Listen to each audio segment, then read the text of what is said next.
Hayden! Hayden! Tabakungan! Ano ba? Ano ba? Cutie is on fire! Oh my God, friend!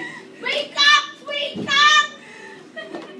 Nasa pagkakulo ka na, friend. Gising na, tama na. Panaginip lang yun.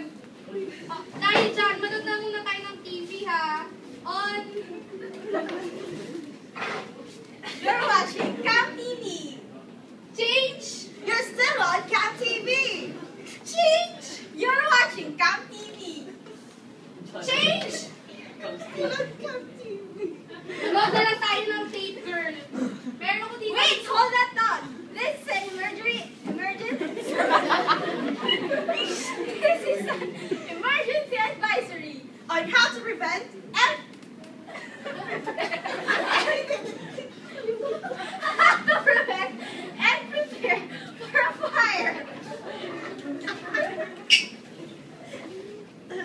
Always keep in mind FIRE, F which stands for factors.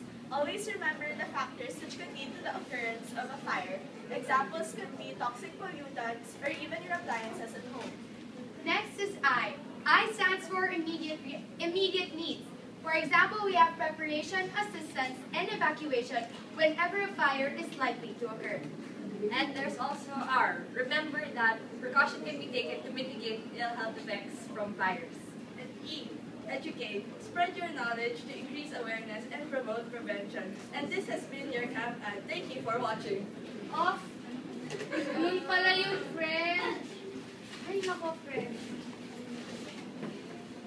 Shift from post-disaster reaction to pre-disaster action. This ad is brought to you by UP Camp NSTP class of 2013 to 2014. Thank you.